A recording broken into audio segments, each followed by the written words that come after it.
Dev ngetu nih.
Assalamualaikum warahmatullahi wabarakatuh. Perkenalkan, kami dari kelompok 5 ingin mempresentasikan hasil kerja kelompok kami.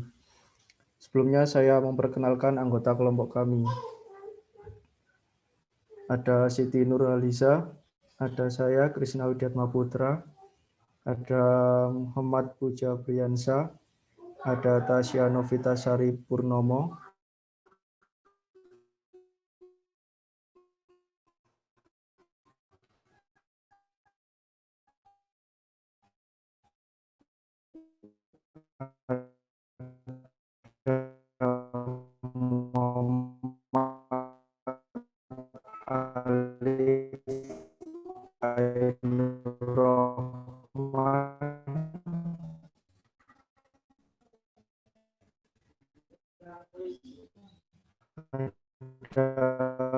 Putri Amaliatul Aziza, yang ketujuh ada Putri Nur Jasan, yang ke-8 ada Devi Anggraini, yang ke-9 ada Dwi Aryano Lida, yang ke-11 ada Wati Aprilia, yang ke-13 ada Silvia.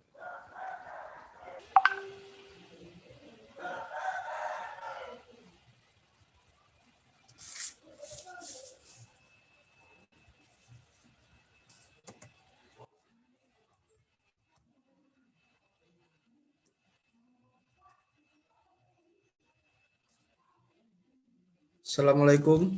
Yang pertama akan disampaikan oleh Sasya. Slide pertama. Pancasila sebagai dasar nilai pengembangan ilmu. A. Ilmu dalam perspektif historis. 1. Masa Yunani kuno abad ke-6, saat ilmu pengetahuan lahir, kedudukan ilmu pengetahuan identik dengan filsafat yang memiliki corak mitologis, hingga mendorong upaya manusia terus menerobos lebih jauh dunia pergejalaan dengan tujuan mengetahui adanya sesuatu tunggal di balik yang beragam. Aristoteles membagi ilmu menjadi 3, yakni ilmu pengetahuan poetis atau terapan, ilmu pengetahuan praktis atau etika politik, ilmu pengetahuan teoritik. 2. Memasuki abad tengah abad ke-5 Masehi, pasca Aristoteles filsafat Yunani kuno menjadi ajaran praksis, bahkan mistis, yaitu sebagaimana diajarkan para filsuf besar yang berpengaruh saat itu.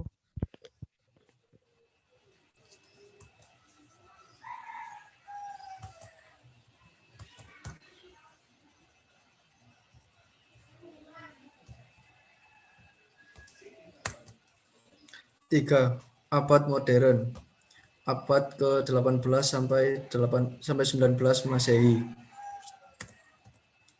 Dengan dipelopori oleh gerakan Renaissance di abad ke-15 dan dimatangkan oleh gerakan Aufklärung di abad ke-18 melalui langkah-langkah revolusioner filsafat memasuki tahap baru atau modern.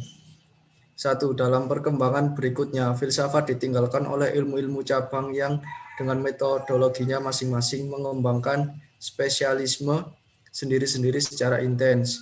Lepasnya, ilmu-ilmu cabang dari batang filsafat diawali oleh ilmu-ilmu alam atau fisika melalui tokoh-tokohnya. Yang pertama, Kopernikus tahun 1473 sampai 1543 dengan astronominya menyelidiki putaran benda-benda angkasa. Yang kedua, Vesalius tahun 1514 sampai 1564 telah melahirkan pembaruan persepsi dalam bidang anatomi dan biologi. Yang ketiga, Isaac Newton tahun 1642 sampai 1727 melalui filosofi naturalis Principia Mathematica yang menyumbangkan bentuk definitif bagi mekanika klasik. Selanjutnya akan disampaikan oleh Puja. Ilmu pengetahuan dalam perkembangannya dewasa ini beserta anak-anak kandungannya, yaitu teknologi bukan sekedar sarana bagi kehidupan umat manusia. Iptek telah menyentuh semua segi dan sendi kehidupan secara ekstensif dan pada gilirannya mengubah budaya manusia secara intensif. Masa transisi simultan, masa transisi masyarakat berbudaya agraris tradisional menuju masyarakat dengan budaya industri modern. Masa transisi budaya etnis kedaerahan menuju budaya nasional kebangsaan. Masa transisi budaya nasional kebangsaan menuju budaya global mondial.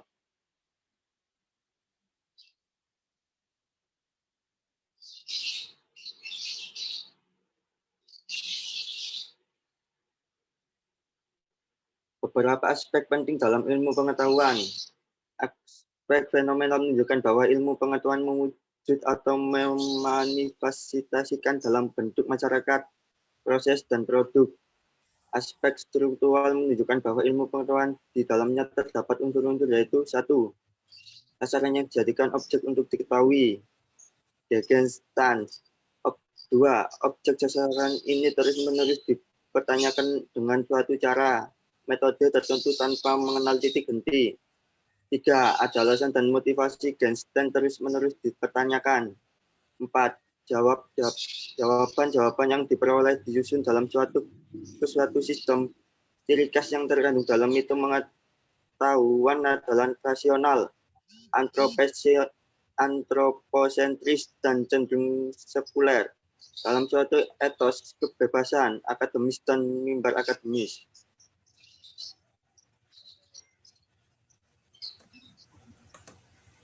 Selanjutnya Tasya.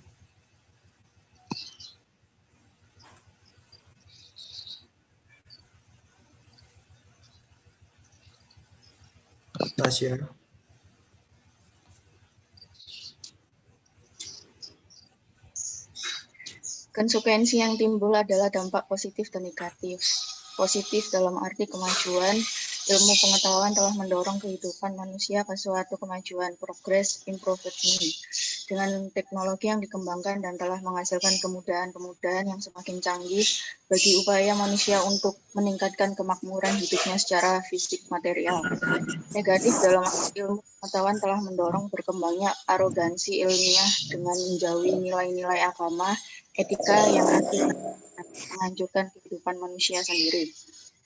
Akhirnya, tidak dapat dipungkiri, ilmu pengetahuan dan teknologi telah mempunyai kedudukan substantif dalam kehidupan manusia saat ini. Dalam kedudukan substantif, itu ilmu pengetahuan dan teknologi telah menjangkau kehidupan manusia dalam segala segi secara ekstensif yang pada gilirannya ilmu pengetahuan dan teknologi merubah kebudayaan manusia secara intensif.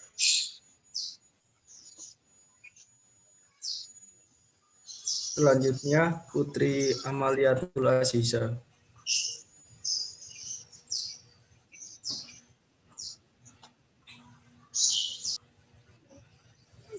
C. Pilar-pilar penyangga bagi eksistensi ilmu pengetahuan. A. Pilar ontologi. Selalu menyangkut problematika tentang keberadaan eksistensi. 1. Aspek kuantitas. Apakah yang ada itu tunggal, dual, atau plural? Dalam kurung monisme, dualisme, pluralisme. 2. Aspek kualitas. Mutu sifat. Bagaimana batasan sifat mutu dari sesuatu? Dalam kurung mekanisme, teleologisme, vitalisme, dan organisme. 2. Pilar epistemologi. Selalu menyangkut problematika tentang sumber pengetahuan, sumber kebenaran, cara memperoleh kebenaran, kriteria kebenaran, proses, sarana, dasar-dasar kebenaran, sistem, prosedur, dan strategi. 3. Pilar aksiologi. Selalu berkaitan dengan problematika pertimbangan nilai etis, moral, religius dalam setiap penemuan, penerapan, atau pengembangan ilmu.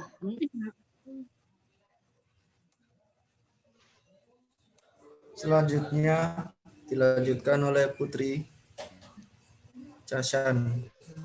C. Prinsip-prinsip berpikir ilmiah. 1. Objektif, terlepas dari faktor-faktor subjektif. 2. Rasional, menggunakan akal sehat yang dapat dipahami dan diterima oleh orang lain. 3. Logis, berpikir dengan menggunakan asas logika atau runtut atau konsisten implikatif. 4. Metodologis, selalu menggunakan cara dan metode keilmuan yang khas dalam setiap berpikir dan bertindak. 5. Sistematis, setiap cara berpikir dan bertindak menggunakan tahapan langkah, prioritas yang jelas dan saling terkait satu sama lain, memiliki target dan arah tujuan yang jelas. Selanjutnya, Devi. Dilanjutkan oleh Devi.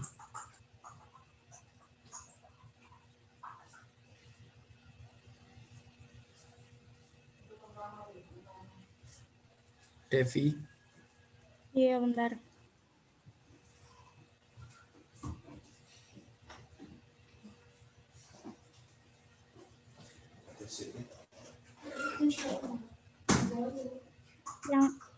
Yang masalah nilai dalam iptek.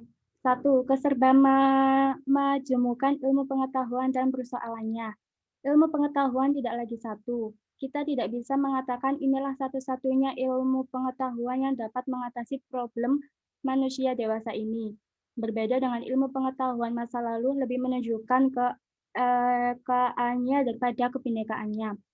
Mengapa timbul spesialisasi? Makin meluasnya spesialisasi ilmu dikarenakan ilmu dalam perjalanannya selalu mengembangkan macam metode, objek, dan tujuan. Spesialisasi ilmu memang harus ada di dalam satu cabang ilmu. Namun kesatuan dasar asas-asas universal harus diingat dalam rangka spesialisasi. Spesialisasi ilmu membawa persoalan banyak bagi ilmuwan sendiri dan masyarakat. Yang B, persoalan yang timbul dalam spesialisasi. Segi positif, ilmuwan dapat lebih fokus dan intensif dalam melakukan kajian dan pengembangan ilmunya. Segi negatif, orang yang mempelajari ilmu spesialisasi merasa tersaingi dari pengetahuan lainnya.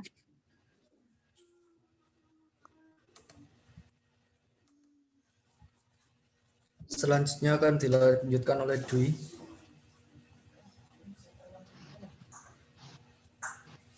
Dua, dimensi moral dalam pengembangan dan penerapan ilmu pengetahuan. Ini ilmu yang paling nyata adalah teknologi. Mengapa kita mau mengaitkan soal etika dengan ilmu pengetahuan? Mengapa ilmu pengetahuan yang makin dikembangkan, siapa, mengapa, dengan etika? Untuk menjelaskan permasalahan tersebut ada 3 tahap yang ditempuh.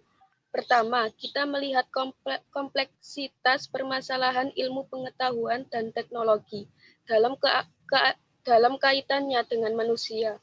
Kedua, membicarakan dimensi etis yang diambil. Ketiga, mempertimbangkan berbagai macam hal sebagai macam usaha untuk menyelesaikan masalah itu. Selanjutnya dilanjutkan oleh Dian. D. Permasalahan pengembangan ilmu pengetahuan dan teknologi. Dewasa ini adanya keterbatasan ilmu pengetahuan dalam menghadapi masalah-masalah yang menyangkut hidup serta pribadi manusia. Misalnya, menghadapi soal transpilasi jantung, penyangkauan genetis, problematik hidupnya seseorang. Ilmu pengetahuan menghadapi keterbatasannya. Ia butuh kerangka pertimbangan nilai di luar disiplinnya ilmunya sendiri. Kompleksitas permasalahan dalam pengembangan ilmu dan teknologi kini menjadi pemikiran serius, terutama persoalan keterbatasan ilmu dan teknologi dan akibatnya bagi manusia. Selanjutnya akan dilanjutkan oleh Widya Kristanti. B. Akibat teknologi pada perilaku manusia. 1. Penemuan teknologi yang mengatur perilaku ini menyebabkan kemampuan perilaku seseorang diubah dengan operasi dan manipulasi syaraf otak melalui psikosurgeris infus kimiawi obat bius tertentu. 2. Makin dipacunya penyelidikan dan pemahaman mendalam tentang kelakuan manusia. Adanya lubang manipulasi entah melalui iklan atau media lain. 3. Behavior control memunculkan masalah etis bila melakukan seseorang dikontrol oleh teknologi dan bukan oleh si subjek itu sendiri. 4. Dan sebagainya. Selanjutnya, Feni. Lanjutkan, Feni. 3. Beberapa pokok nilai yang perlu diperhatikan dalam pengembangan ilmu pengetahuan dan teknologi. A. Rumusan hak asasi merupakan sarana hukum untuk menjamin penghormatan terhadap manusia. B. Keadilan dalam bidang sosial, politik, dan ekonomi sebagai hal yang mutlak. C. Soal lingkungan hidup, tidak ada seorang pun berhak menguras atau mengeksploitasi sumber-sumber alam dan manusiawi tanpa memperhatikan akibat-akibatnya pada seluruh masyarakat.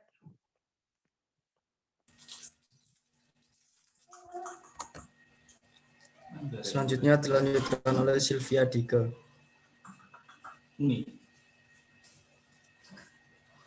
Pancasila sebagai dasar nilai dalam strategi pengembangan ilmu pengetahuan dan teknologi.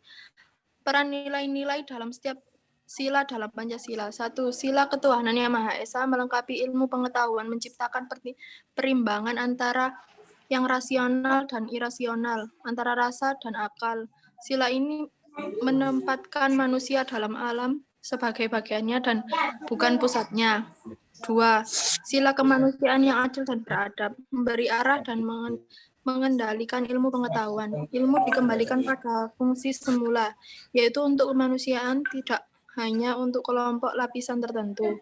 3. Sila persatuan Indonesia, mengkomplementasikan universalisme dalam sila-sila yang lain, sehingga suprasistem tidak mengabaikan sistem dan subsistem. Solidaritas dalam subsistem sangat penting untuk kelangsungan keseluruhan individualitas, tetapi tidak mengganggu integrasi.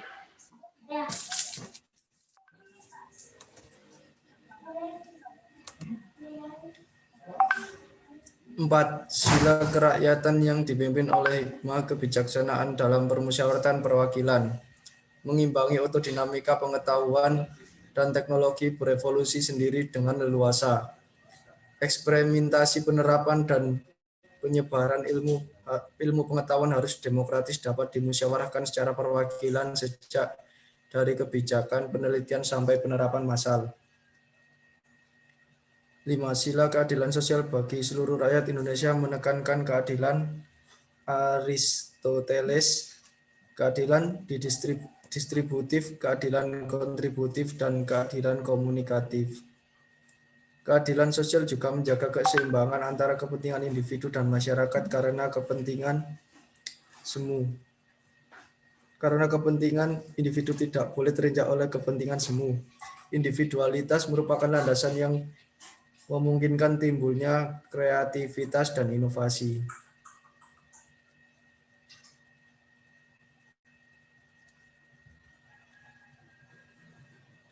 Apakah ada pertanyaan dari partisipan? Silakan ditanyakan atau tulis di kolom chat pertanyaannya.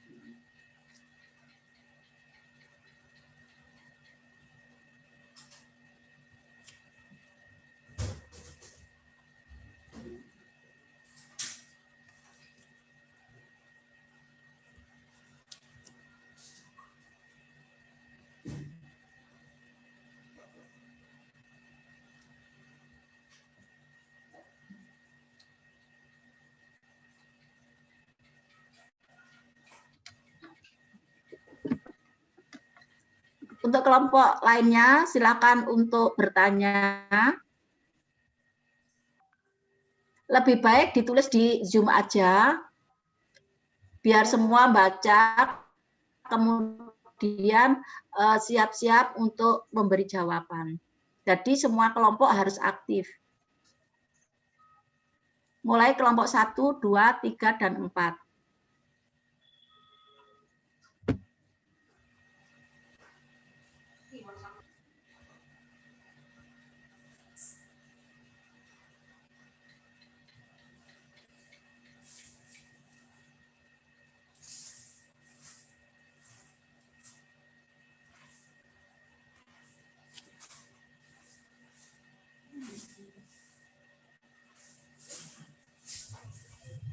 Ini sudah ada yang bertanya, semua kelompok harap aktif untuk menjawab. Ya, jangan 1, 2 orang saja.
Di sini saya perwakilan dari kelompok 5 akan menjawab pertanyaan dari Melani Wulandari.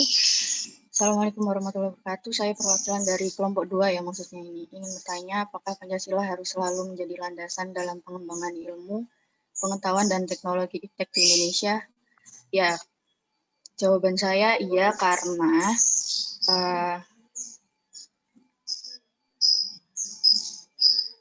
pengembangan ilmu bagi mahasiswa itu sangat penting sekali di zaman modern sekarang karena akan memperlihatkan peran Pancasila sebagai rambu-rambu normatif bagi pengembangan ilmu pengetahuan di Indonesia. Dan iptek sendiri diperlukan dalam pengamalan Pancasila sila ketiga dalam menjaga persatuan Indonesia.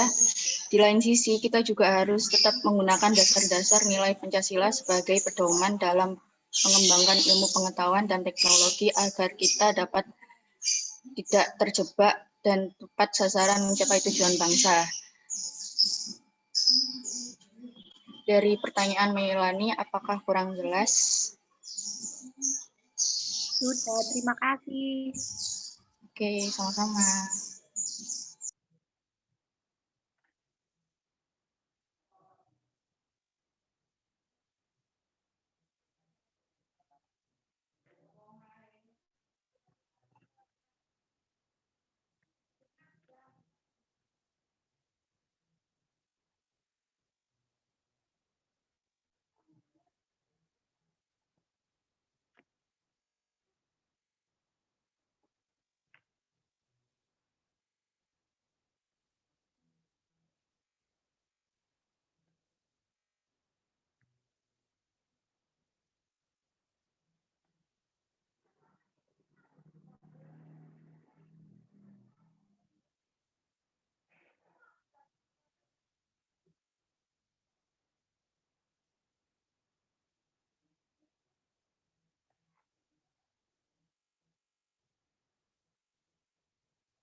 Saya di sini mau menjawab pertanyaan dari Indah Munfaati dari kelompok 1. Bagaimanakah peran Pancasila sebagai dasar nilai pengembangan ilmu pengetahuan dan teknologi di Indonesia? Mengapa pengembangan ilmu harus selalu berpatok pada penerapan Paradigma Pancasila? ilmu pentingnya Pancasila sebagai dasar nilai pengembangan ilmu bagi mahasiswa adalah untuk memperlihatkan peran Pancasila sebagai rambu-rambu normatif bagi pengembangan ilmu pengetahuan di Indonesia. Iptek diperlukan dalam pengalaman Pancasila sila ketiga dalam menjaga persatuan Indonesia. Apa betul, Indah?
Indah, apakah betul, Indah? Indah, apakah jawaban dari Widya sudah bisa diterima? Apa belum? Udah, Krisna. Ya, terima kasih. Oke, terima kasih. Sama-sama.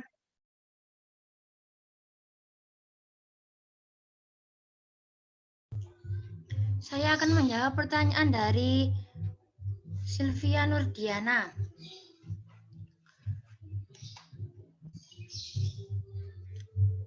Mengapa pengembangan ilmu harus selalu berpatok pada penerapan Pancasila.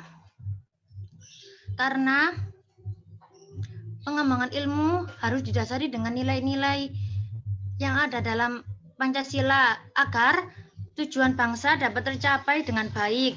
Jika tidak didasari dengan nilai tersebut, tujuan bangsa akan gagal dan berakibat fatal untuk bangsa Indonesia. Jadi kepentingan bangsa dan negara lebih penting daripada urusan pribadi. Terima kasih. Apakah kurang jelas, Sylvia Nurdiana? Sudah.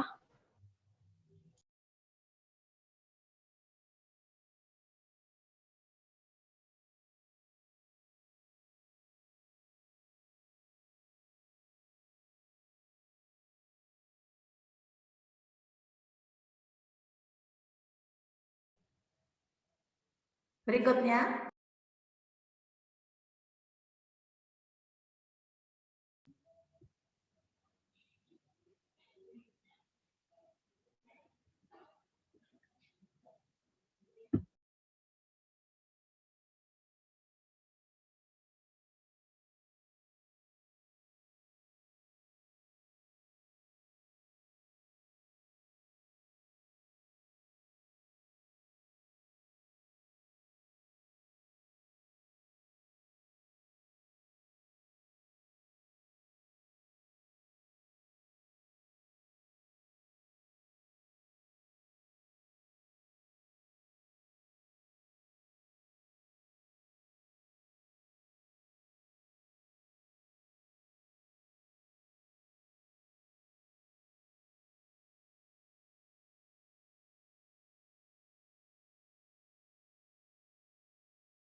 Saya akan menjawab pertanyaan dari Uswatun Hasanah. Apakah ada bentuk tantangan Pancasila sebagai dasar pengembangan ilmu? Jika ada, apa saja tantangan tersebut dan bagaimana cara untuk menyikapi tantangan tersebut? Ada beberapa bentuk tantangan Pancasila sebagai dasar pengembangan iptek di Indonesia. Misalnya kebanyakan masyarakat, terutama para remaja yang banyak menggunakan budaya kebarat-baratan daripada nilai Pancasila. Penggunaan media sosial yang seharusnya menjadi hal positif malah membuat para remaja menggunakannya sebagai hal yang negatif.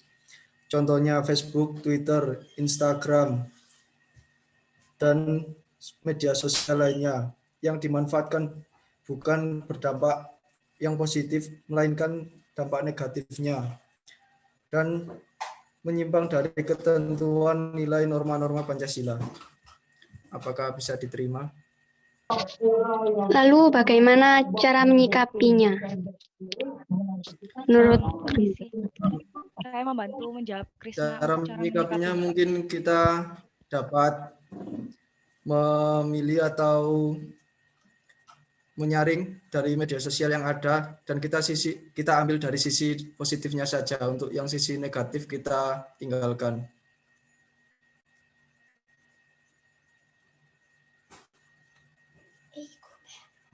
Saya mau menambahkan dari jawaban Krisna Widyatama.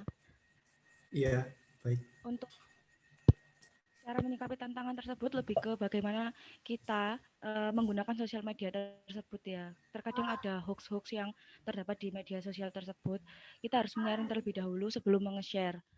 Karena di zaman ini banyak sekali anak-anak muda yang tidak peduli dengan pembenaran berita tersebut langsung menge-share. Jadi semua tergantung pada diri kita sendiri.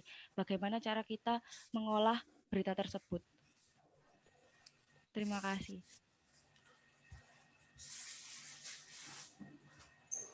Mbak Uswatun, jawaban dari saya sama dari siapa bisa membantu? Ya, terima kasih. Ya, terima kasih.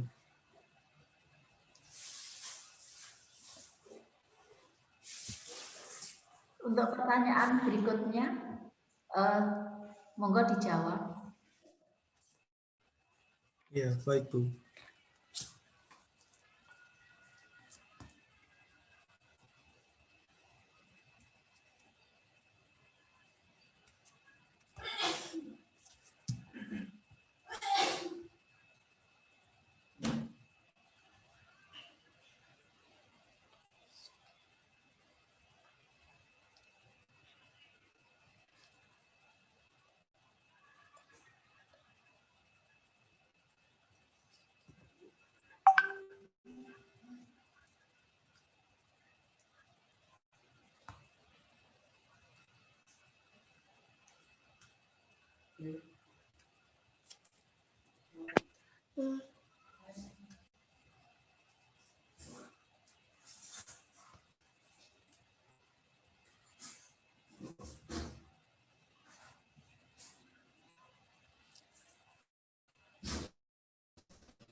Saya akan menjawab pertanyaan dari Melinda. Bagaimana caranya membangun argumen tentang dinamika dan tantangan Pancasila sebagai dasar nilai pengembangan ilmu? Membangun argumen tentang dinamika dan tantangan Pancasila sebagai dasar nilai pengembangan ilmu tentang hal di atas muncul ketika memiliki pemikiran pentingnya ketertarikan pengembangan ilmu dengan dimensi kemanusiaan. Untuk mengaktualisasikan nilai-nilai Pancasila dalam kaitannya dengan pengembangan ilmu, maka cari paling jelas dengan membangun pemikiran dan pendapat pandangan dasar bahwa nilai-nilai Pancasila penting untuk membangun dimensi kemanusiaan yang berpengetahuan dan maju. Gimana, Mel? Iya. Iya. Bagus, Nak.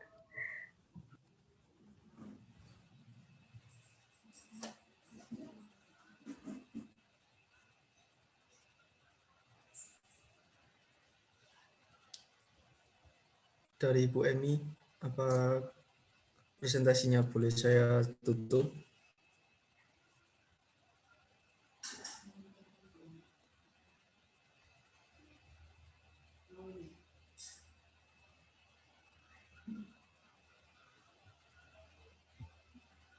Berikutnya.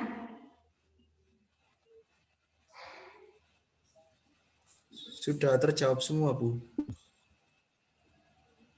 Sudah terjawab semua. Barangkali ada yang menyangga? Atau ada yang memberi tanggapan? Atau ada yang menambahkan?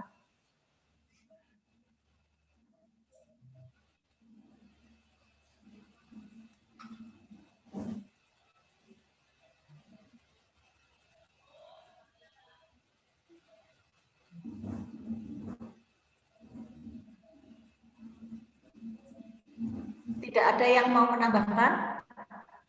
Cukup, Bu. Kalau cukup bisa ditutup dari kelompoknya. Baik, Bu. Sekian presentasi dari kelompok kami. Saya akhiri. Wassalamualaikum warahmatullahi wabarakatuh. Waalaikumsalam warahmatullahi wabarakatuh. Waalaikumsalam warahmatullahi wabarakatuh. Waalaikumsalam.